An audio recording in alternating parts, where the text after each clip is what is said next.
오늘 하나님 말씀은 마가복음 5장입니다.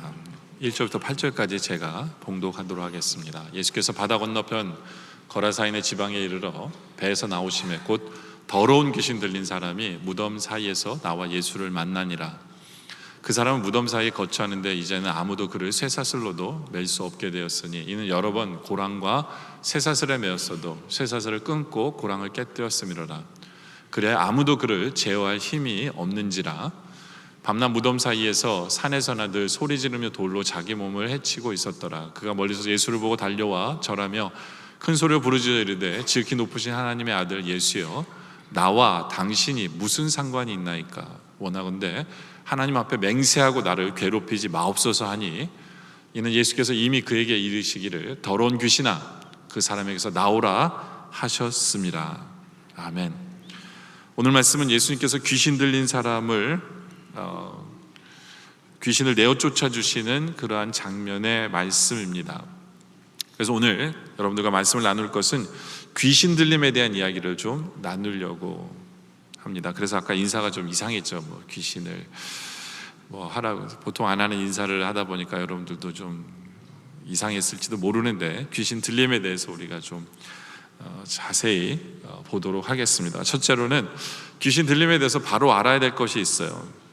저는 여러분들 분명히 귀신 내쫓는 사역을 믿습니다. 안 믿는 거 아니에요. 하지만 오늘날 우리가 경험하는 문제는 귀신 들림이나 귀신 내쫓는 사역이 흔하게 일어나지 않는다는 것입니다. 그리고 무엇보다도 이 문제가 귀신 들린 건지 아니면 의학적인 문제인지를 헤아리기가 굉장히 힘이 듭니다. 예수님 당시에도 마찬가지예요. 예수님 당시에도 그 마태복음 17장 15절에 보면 주여 내 아들을 불쌍히 여기소서 그가 간질로 심히 고생하여 자주 불에도 넘어지며 물에도 넘어집니다. 의학적인 문제죠. 그렇죠? 이 엄마가 자기 아들이 간질에 걸려서 병에 걸렸다고 생각해서 예수님에게 데려옵니다. 근데 예수님은 어떻게 치료하십니까? 18절에 이 예수께서 꾸짖으시니 귀신이 나가고 아이가 그때부터 나으니라. 그러니까 이 아이는 간질이 아니라 귀신 들린 거였어요. 그렇죠? 근데 사람들 눈에는 이게 보기가 헷갈린 거예요.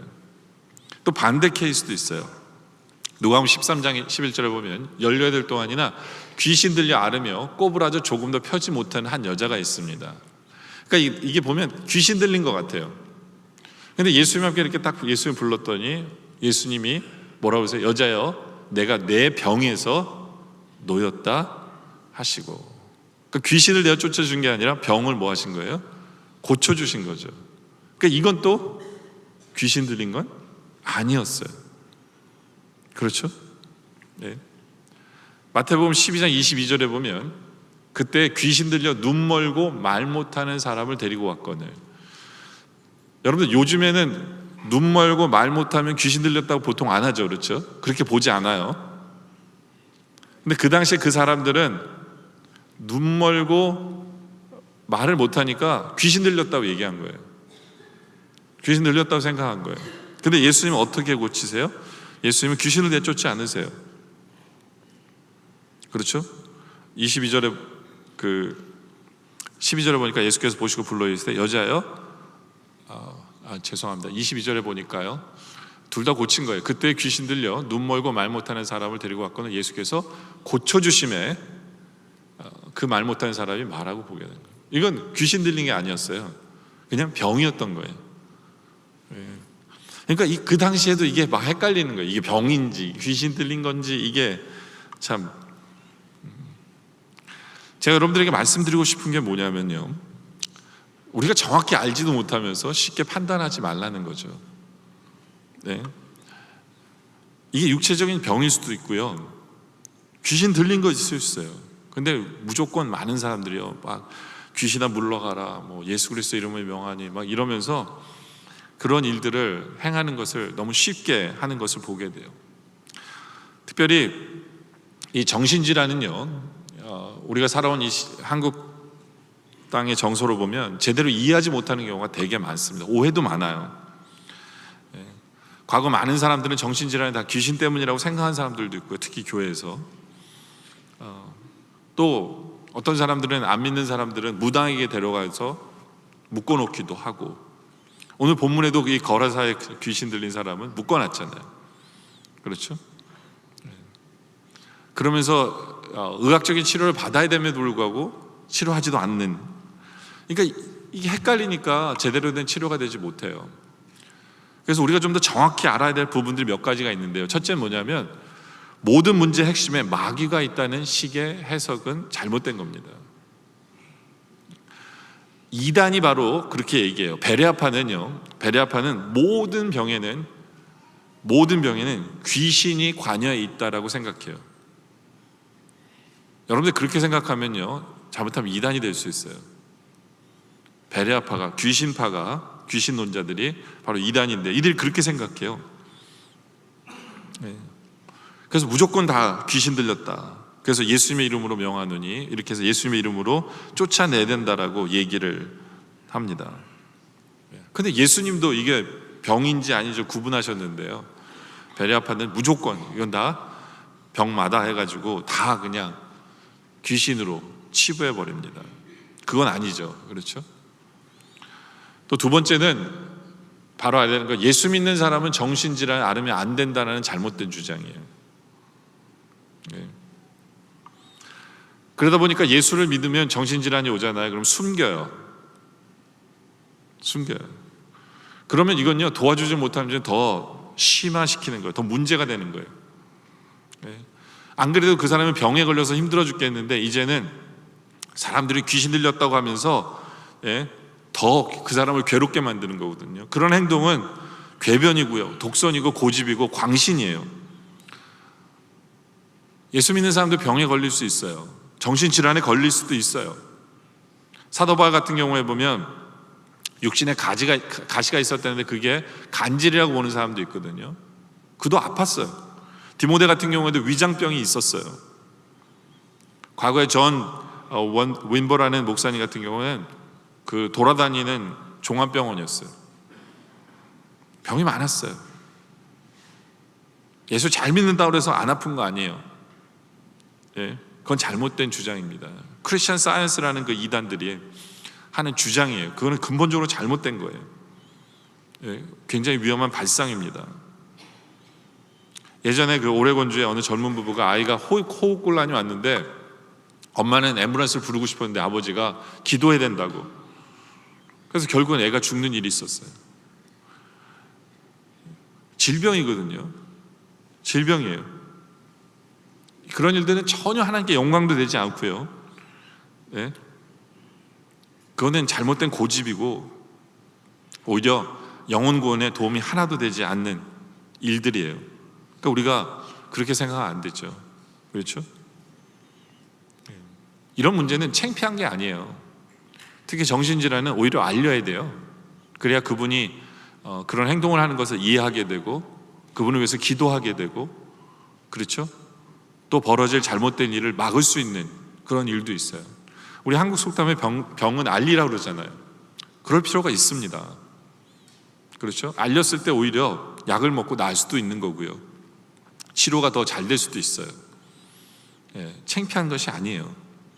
예수 믿는 사람도 아플 수 있습니다. 세 번째로는 사랑만 주면 된다라고 착각하는 사람들이 있어요. 그러니까 어떤 그런 정신질환에 걸리면 사랑을 안 받아서 그래, 말도 안 되는 소리요. 그건 궤변입니다. 뭐 사랑만 준다고 다 답이 되는 줄 아세요? 오히려 사랑을 너무 해가지고 더 연약하게 만들 수도 있어요. 그렇죠? 그리고 아픈 사람은 사랑해봤자 여전히 아파요. 외로운 사람을 사랑한다고 해서 그 사람의 외로움이 덜해지느냐? 그 외로움을 느끼는 것 자체도 어떤 면에서는 병이에요. 그 사람에게 있어서는. 그렇기 때문에 모든 것이 사랑만이 답이다 라는 거 아니에요. 어떤 사람은요, 정말 그 바늘을 찔러도 피 한 방울 안 나올 것 같은 그런 그 사람도 정신질환에 걸리기도 하고요. 사랑을 많이 받는데 정신질환에 걸리기도 해요. 이 정신질환은 유전이기도 합니다. 그러니까 몸에 생기는 어떤 호르몬 때문에 유전에 의해서 생기기도 해요. 그러니까 이게 뭐 여러분들이 그렇게 생각하는 식으로 뭐 했기 때문에 뭐 해, 절대로 아닙니다. 네 번째는 기도하는 사람은 정신질환에 걸리지 않고 앓으면 안 된다. 말도 안 되는 소리요. 뭐 기도하면 슈퍼맨이 됩니까? 절대로 그렇지 않아요. 절대로.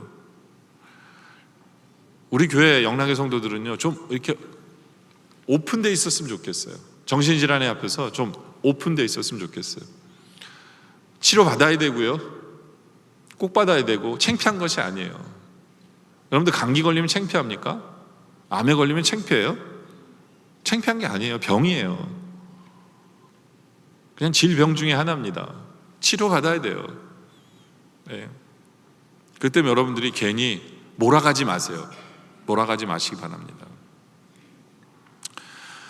그럼 두 번째로 여러분들 귀신에 대해서 자세히 좀 생각해 볼 거는, 그럼 나는 귀신에 들리지 않았습니까? 여러분들은 귀신에 들렸다고 생각 안 하세요? 한번 생각해 보세요. 그 독일에 마나프 목사님이라는 분이 있었어요. 이분은 그 독일의 나치와 이렇게 항쟁하다가 1943년 4월 9일 날 이제 처형당했어요. 젊은 39살의 나이로. 근데 이분이 진 시 중에 하나가 뭐냐면 나는 누구인가요? 늘 자기를 돌아보는 거예요. 그러면서 쓴 시가 나는 누구인가인데, 이 시에 보면 나는 누구인가? 남들은 종종 내게 말하기를 감방에서 나오는 나의 모습이 어찌나 침착하고 명랑하고 확고한지 마치 성에서 나오는 영주 같다고 한다. 나는 누구인가? 남들은 종종 말하기를 간수들과 대화하는 내 모습이 어찌나 자유롭고 사근사근하고 밝은지 마치 내가 명령하는 것 같다고 한다. 나는 누구인가? 남들은 종종 내게 말하기를 불행한 나라를 견디는 내 모습이 어찌나 한결같고 방글거리고 당당한지 늘 승리하는 사람 같다는데, 나는 누구인가? 남들이 말하는 내가 참인가? 나 스스로 아는 내가 참인가? 세상에 갇힌 새처럼 불안하고 그립고 병약한 나, 목 졸린 사람처럼 숨 쉬려고 바둥거리는 나, 빛걸 같고 새소리에 줄이고 따뜻한 말과 인정에 목말라 하는 나, 방장과 사소한 모욕에도 치를 떠는 나, 좋은 일을 학수고대하며 서성거리는 나, 멀리는 벗의 신변을 무력하게 걱정하는 나, 기도에도 생각에도 일에도 지쳐버린 멍한 나, 풀이 죽어 작별을 준비하는 나인데 나는 누구인가? 이것이 나인가? 저것이 나인가? 오늘은 이 사람이고 내일은 저 사람인가? 아니면 둘 다인가? 사람들 앞에서는 허세를 부리고 자신 앞에서는 척박하게 우는 소리 잘하는 겁쟁이인가? 내 속에 남아있는 것은 이미 거둔 승리 앞에서 꽁무니를 빼는 폐잔병 같은가? 으스스한 물음이 나를 조롱한다. 내가 누구인지 당신은 아시오니 나는 당신의 것입니다. 하나님. 바나바 목사님의 이 시를 통해서 볼 수 있듯이 늘 자기가 누구인가를 생각해 봅니다. 여러분은 누구입니까? 남들이 여러분에게 칭찬하니까 여러분들이 잘하고 있는 줄 아십니까? 아니면 여러분들 스스로가 나는 잘하고 있어라고 생각하면서 여러분들이 잘하고 있다고 생각하세요? 나는 누구일까요? 여러분들, 귀신이 뭡니까? 귀신은 떠도는 영혼이 아니라 사탄이죠. 그렇죠? 사탄입니다. 여러분들, 그럼 우리는 사탄의 영향력 속에서 살지 않습니까? 여러분들은 그렇지 않잖아요. 여러분들은 모든 부분에 있어서 다 승리하십니까? 여러분은 모든 시험을 다 이기십니까? 한 번도 시험에 빠지지 않습니까?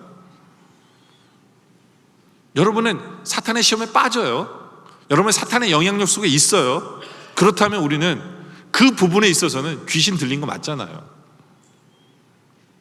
귀신 들렸다는 게 뭐예요? 귀신의 영향력 속에서 귀신의 컨트롤을 받는다는 것과 귀신 들렸다는 거잖아요.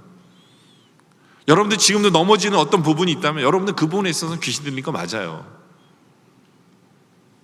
오늘 본문에 보면 이 거라사에 귀신 들린 사람은 5장 9절에 이에 물으시되 내 이름이 무엇이냐 이르되 내 이름은 군대니 우리가 많음이니이다. 이 사람은요, 사탄이 굉장히 많이 들어있었어요. 그래서 이 사람의 인생 전역에 걸쳐서, 이 사람 산 전체에 걸쳐서 다 귀신이 조종했고 귀신이 많은 거예요. 물론 우리는 귀신이 많지 않아요. 사탄이 우리에게 많지 않아요. 그건 확실합니다. 그렇다고 해서 우리 삶 전체가 사탄의 영향을 안 받느냐? 그게 아니기 때문에 엄밀히 말하면 우리도 귀신 들린 부분이 있다라는 것이 오히려 더 맞아요. 그럴 때면 우리는 주님 앞에, 주님, 나를 고쳐주시고 나로 사탄을 이기게 해 주세요. 주님의 이름으로 이기길 원합니다 하는 것이, 이게 더 솔직한 고백입니다.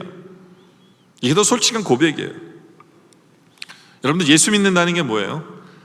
내 삶 전체가 온전히 예수님을 담고 내 삶 전체가 주님이 주인 되신 삶을 살기를 원하는 것, 그것이 예수 믿는 거잖아요. 근데 그렇지 못해요. 그때 우리는 주님이 필요합니다. 주님 고쳐주세요. 우리를 바꾸어 주세요. 우리를 치료해 주세요. 사탄을 이기게 해주세요 라는 기도 제목이 되어야죠. 그럼 우리는 어떻게 바뀌기를 기대해야 될까요? 오늘 이 거래사, 이 귀신 들린 이 사람이 바뀐 모습을 보면서 또 우리도 이렇게 바꾸어 주시고 치료해 주시고 고쳐 주시고 변화시켜 주세요라는 것이 우리 기도 제목이길 원합니다. 첫째, 그게 뭐냐? 집에 거하게 하십니다. 누가복음 8장 27절에도 같은 스토리가 나오는데요, 거기 보면 이 사람은요 집에 거하지도 아니하고 라고 나옵니다. 집에 거하지 않아요. 귀신 들린 사람은 집을 떠납니다. 가정을 파괴합니다. 가정의 소중함을 모릅니다. 가정을 떠나 방황합니다. 이게 귀신 들린 자예요. 그러나 이 사람이 치료받은 후에 우리 예수님께서 어떻게 하세요? 마가복음 5장 19절에 보니까 그에게 이르시되 집으로 돌아가. 그렇죠? 집으로 돌아가래요. 예수님께서는 이 사람을 어디로 보내냐? 집으로 돌아가. 왜요? 집으로 돌아가서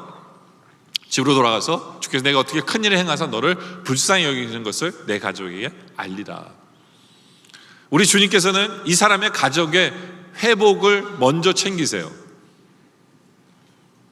이제는 이 사람이 그 가정에 들어가서 그 자리에서 자기 위치가 어떠하든지 간에 그 자리를 지킴으로 말미암아 가정이 회복되기를 원하시는 거죠. 가정이 바로 서기를 원하시는 것, 이것이 주님이 바꾸시는 모습이에요. 이것이 또한 우리의 모습이길 원합니다. 우리 주님께서 우리를 바꿔주셔서 우리로 사탄을 이기게 하셔서 우리의 가정이 회복되고 바로 서고 하나님의 영광을 위해서 서는 그러한 가정으로 되기를 소원하기를 원합니다. 두 번째는 죽음 같은 삶에서 우리를 살리시는 역사를 우리가 기대하기를 원합니다.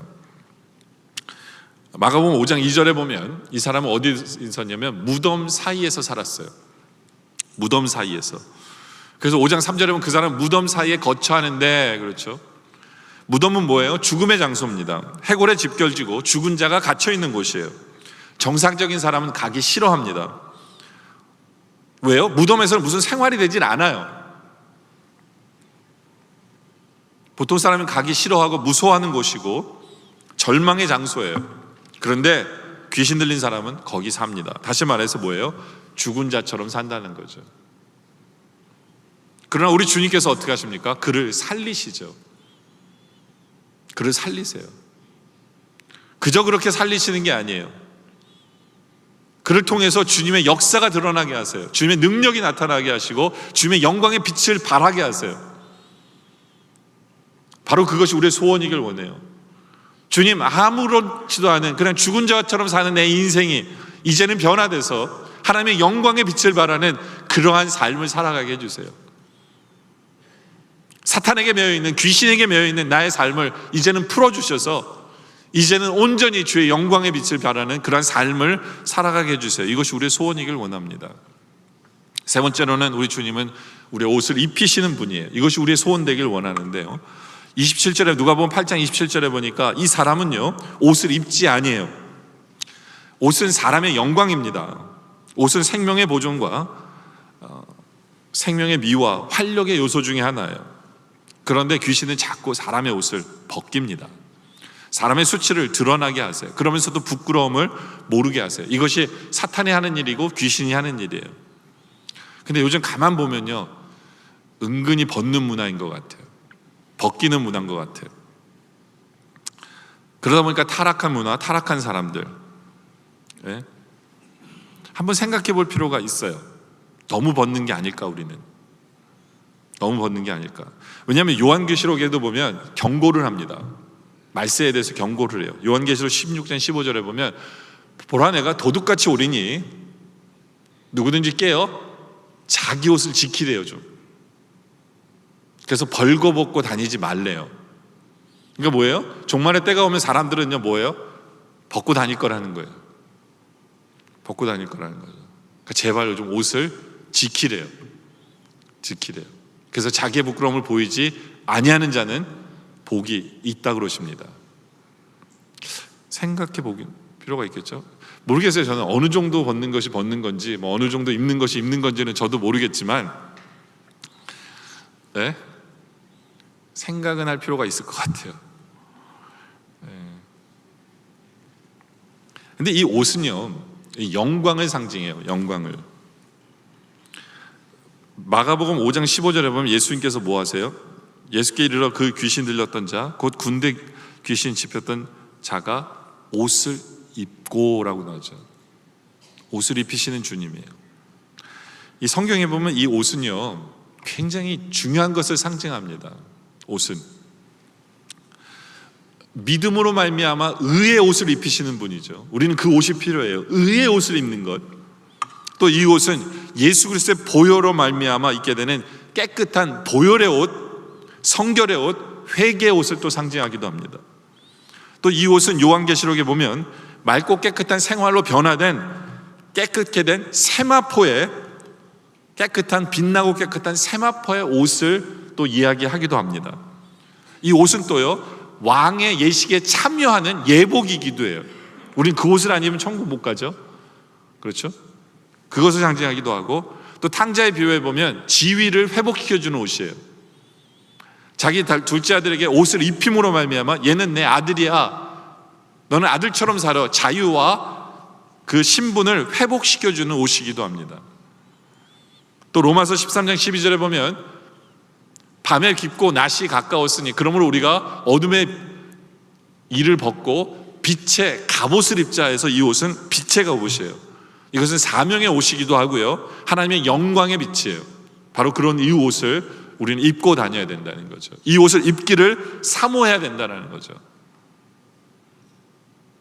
그리고 네 번째는 성품의 변화가 일어나기를 사모해야 돼요. 사탄으로부터 붙잡힌 것이 모든 것으로 풀려남으로 말미암아 이제는 성품의 변화가 있기를 원해요. 마가복음 5장 3절에 보면 그 사람은 무덤 사이에 거처하는데 이제는 아무도 그의 쇠사슬을 맬 수 없게 되었어요. 왜요? 너무 난폭하니까. 그는 여러 번 고랑과 쇠사슬을 메었어도 쇠사슬을 끊고 고랑을 깨뜨렸어요. 그래서 아무도 그를 제어할 수가 없어요. 그는 고집도 세고요, 자기 마음대로 하고요, 싸놨습니다. 사나워요. 그래서 마태복음 8장 28절에 그를 뭐라고 그랬어요? 그들은 몹시 사나워라고 얘기합니다. 귀신 들린 자의 모습이에요. 싸납습니다. 난폭해요. 거기다 큰 소리로 떠듭니다. 마가복음 5장 5절에 보면 밤낮 무덤 사이에서 산에서나 늘 소리 지르며, 그렇죠? 소리 지르며. 그러니까 여러분들 성격이 제어가 안 되고 고집 피우고 화내고, 예? 그냥 소리 지르고, 그거 다 귀신 들린 사람들이에요. 여기 그렇게 써 있잖아요. 나는 귀신 안 들렸다고 생각할지 모르지만요, 바뀌어야 되는 성품이에요. 진짜 예수 그리스도의 이름으로요, 귀신아 물러가라예요. 진짜. 예? 남들한테 하지 마시고요, 바뀌어야 돼요. 예수 그리스도의 이름으로 진짜 바뀌어야 되는 성품이에요. 그게 결국엔 뭐예요? 자기를 돌로 자기 몸을 해치는 거예요. 그게 자기를 해치고 자기 가족을 해치는 거예요. 뭐 귀신 들렸다는 게 뭐 대단한 거 아니에요. 그렇죠? 근데 주님이 그를 치료해 주세요.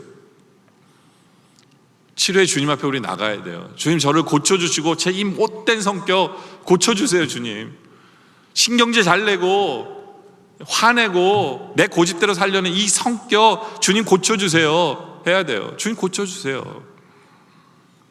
그래서 마가복음 5장 15절에 보면 이 사람이 정신이 온전하여 라고 얘기합니다. 정신이 온전했다는 건 뭐예요? 자의식의 회복이에요. 정신 상태가 이제는 바로 잡혔다는 거예요. 영적으로도 회복됐다는 얘기예요.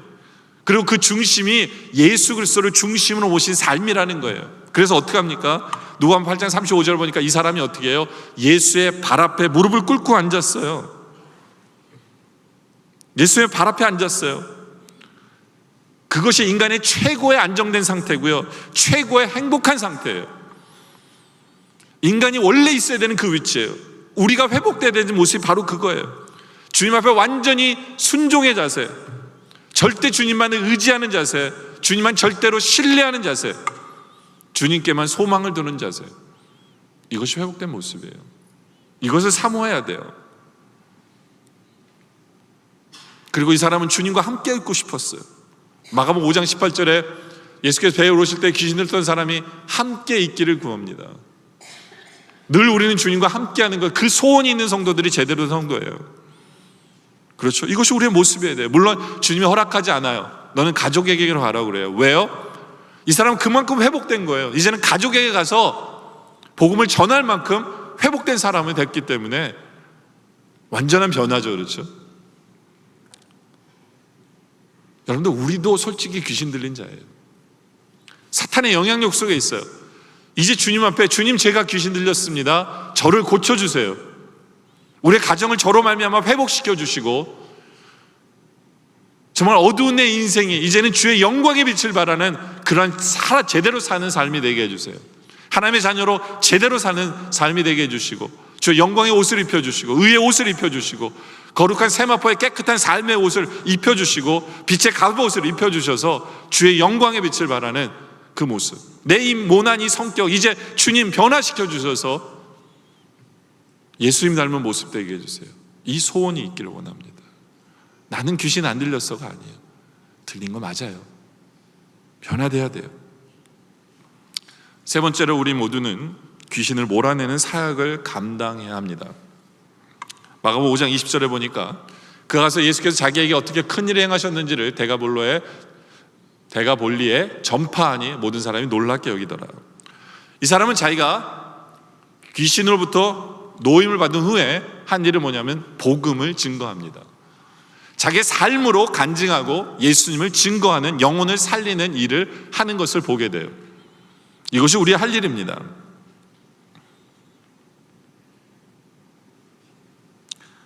여러분들, 다른 사람들, 귀신에 매여 있는, 귀신에 종되어 있는 그 사람들을 풀어줘야 하는 일을 우리의 할 사명이에요. 성경을 읽으면 참 재밌는 게 뭐냐면, 구약에는요 귀신을 고쳐주는 사역을 하는 것이 안 나와요. 사울이 악령에게 있을 때에도 고쳐줄 방법이 없었어요.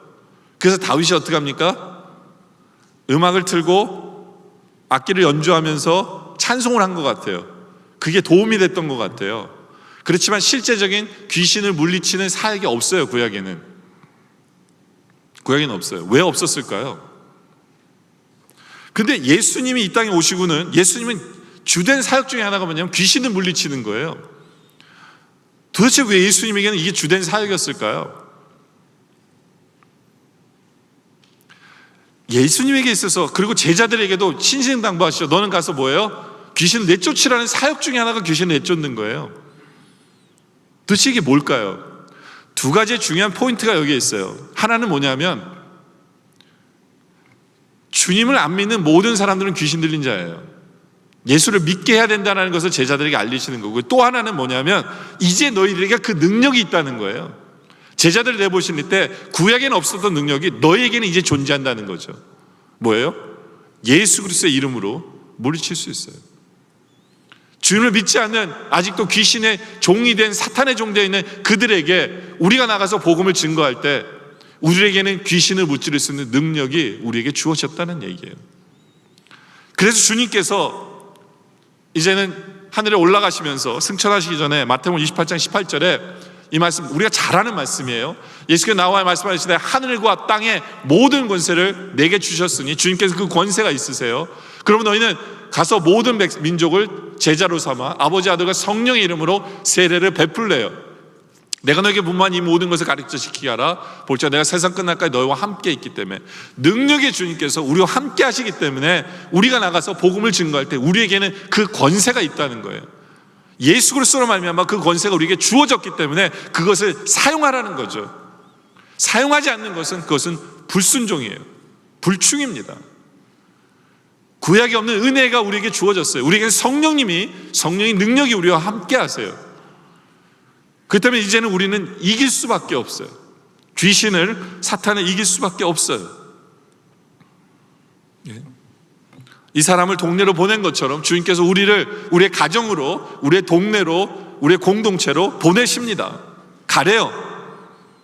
가서 이야기하래요. 주님께서 나에게 어떻게 승리하게 하셨는지 우리로 간증하길 원하십니다. 주의 복음을 전파하기를 원하세요. 오늘 특별히 우리는 그러기 위해서 한 가정을 인도네시아로 파송합니다. 저는 우리 선교사님 가정이 그곳에 가서 수많은 사탄을 물리치고 수많은 가정을 주님께로 돌아오는 역할을 감당하시길 원해요. 왜냐하면 주님께서 그 능력을 주셨기에. 또 이것은 우리는 기도하며 기도로 동참할 뿐만 아니라 우리가 처한 상황 속에서 그 일에 순종하며 그 일을 감당하는 우리 모두가 되어지기를 원합니다. 이제 말씀 결론을 내리죠. 제가 예전에 필라델피아에 있었을 때 그 담임 목사님이 공석이었는데 고등부 그 부흥 집회가 있었습니다. 근데 저는 가진 않았어요. 뭐 제가 그 담당이 아니니까. 근데 고등부 부흥회를 하고 있는데 수련회였죠. 이 목사님이 설교를 하는 때 고등부 학생 하나가 쓰러져 가지고 막 몸을 떨기 시작했어요. 그랬을 때 이 목사님이, 이 부흥의 말씀을 전하시던 이 목사님이 애들한테 얘가 귀신 들렸다고 하고, 거기서 귀신아 물러가라고 기도하면서 애들한테도 다 같이 그 일을 시켰어요. 근데 그 연락이 이제 교회로 왔어요. 그 연락이 교회로 와서 제가 부모님에게 연락을 했어요. 얘가 갑자기 쓰러졌다고. 그때 그 어머님이 그러시더라고요. 애가 간질 증상이 있대요. 간질 증상이 있어서 그렇게 이제 하는 경우가 있다라고 얘기를 하시더라고요. 그래서 그 애를 어머니랑 같이 가서 그 애를 데리고 병원에 가서 치료를 받았어요. 그리고 점점 좋아졌어요, 애가. 그리고 이제 많이 나아졌는데 문제는 뭐냐면요, 걔가 귀신 들렸다고 하고 애들은 다 귀신 들렸다고 하니까 얘가 그 다음에 교회를 안 오는 거예요. 교회를 안 와요. 그 애가 상처받아서 교회를 안 오고 그 엄마도 교회를 안 다녔어요. 그러니까 나중엔 이런 생각이 들더라고요. 도대체 누가 귀신 들린 거냐고. 귀신이 안 나오게 만든 사람이 귀신 들린 건지, 간지 걸린 사람이 귀신 들린 건지. 그렇지 않아요? 여러분들, 우리의 할 일은 뭐예요? 사탄의 종이 되었던 사람을 끄집어내서 예수 믿게 만들어서 주님을 주인으로 되게 섬기게 하는 것이 우리의 할 일인데, 우리의 착각이, 우리의 잘못된 지식이, 우리의 고집이, 우리가 이때까지 살아왔던 내 생각이 오히려 귀신 들린 자처럼 살아갈 수 있다는 거거든요. 우리는 제대로 알아야 돼요. 그리고 쉽게 판단해서 안 돼요. 쉽게 정지해서도 안 되고 쉽게 이렇다라고 얘기해서도 안 돼요. 물론 그 목사님은 그렇게 얘기하고 싶겠죠. 내 설교에 무슨 말인지 아세요? 마귀가 가만히 있지 못했다고 하고 싶었겠죠. 그렇지가 않았잖아요. 그게 교회 전체의 시험거리가 됐어요. 그 부분에 있어서 여러분들, 엄밀히 말하면요, 현대를 살아가는 현대인 모두가 귀신 들려서 인격과 삶이 파괴된 모습으로 살아가고 있어요. 이미 귀신 들려서 자유를 빼앗겼고요, 벌거벗고요, 집을 나와서 살고요, 죽은 자처럼 살고요, 큰 소리 내는 거 좋아하고요, 난폭하고요, 여러 가지로 자기 자신을 학대하고 자기의 몸을 오히려 더 나쁘게 만드는 그런 수많은 사람들로 이 세상에 가득 차 있어요. 그리고 그들에게 필요한 것은, 또 우리에게 필요한 것은 예수 그리스도예요. 우리에게 필요한 것은 자유의 복음이고 해방의 복음이고 예수 그리스도의 구원의 복음이에요. 그것이 우리에게 필요해요. 우리 모두가 필요해요. 그리고 나 혼자만 가지고 있어야 되는 것이 아니라 이제는 주님을 모르는 사람들에게 우리가 나가서 전해야 합니다. 전해야 돼요. 우리가 모두 선교적 교인의 마인드로 나 혼자만 귀신에서 풀려나는 삶이 아니라 이제는 우리 주위에 있는 사람들을 주님께로 인도해서 함께 승리하는 삶, 함께 사탄을 무찌르는 삶. 근데 그렇게 되기 위한 도구가 우리야 돼요. 우리 주님께서 이미 우리에게 행하신 그 역사를 가지고 나의 성격을 변화시키기 위해서 예수님 닮게 하신 그 모습, 그렇죠? 우리의 가정을 회복시켜 주시는 그 모습, 그런 변화된 나의 모습을 통해서, 주의 영광의 빛을 발하는 그 모습을 통해서 이제는 나가서 주님이 하신 일을 전하면서 이제는 진정으로 귀신을 쫓는, 사탄을 무찌르는 그런 삶을 우리 모두가 살아가시기를 주님의 이름으로 축원합니다. 기도드리겠습니다. 아버지 하나님, 우리는 너무나도 쉽게 판단하고 너무나 쉽게 정죄하고, 그러면서도 내가 뭐를 잘못하고 있는지를 모르는 그런 우리의 모습을 회개합니다. 우리의 마음이 좀 더 넓어지게 하여 주시옵소서. 나도 귀신 들린 부분이 있다는 것을 인정하게 하여 주시옵소서. 나도 예수님이 절실히 필요한 것 고백을 하게 하여 주시옵소서. 예수님으로 말미암아 우리의 가정이 회복되게 하시고, 죽은 삶 같은 우리의 삶이 영광의 빛으로 주의 빛을 발하는 그러한 제대로 사는, 하나님의 자녀로서 제대로 사는 삶이 되게 하여 주시옵소서. 우리에게 영광의 옷을 입혀주시고, 성결의 옷, 거룩의 옷, 믿음의 옷, 빛의 옷, 빛의 갑옷, 이런 옷들을 주님 입혀 주시옵소서. 우리의 성품이 변화되게 하여 주시옵소서. 예수님 닮은 모습 되게 하여 주시옵소서. 그래야 변화된 모습으로 세상에 나가 우리 주님께서 나에게 행하신 일을 간증하게 하시고, 사탄의 종으로 살아가는 수많은 사람들을 주님께로 이끄는, 이미 우리에게 그 권세를 주셨기에, 주님이 우리와 함께 하시기에 이제 우리가 그 일을 감당하게 하여 주시옵소서. 그래야 오직 주님이 승리함을 간증케 하여 주시옵소서. 오늘 말씀에 감사드리오며 예수님의 이름으로 간절히 기도드립니다. 아멘.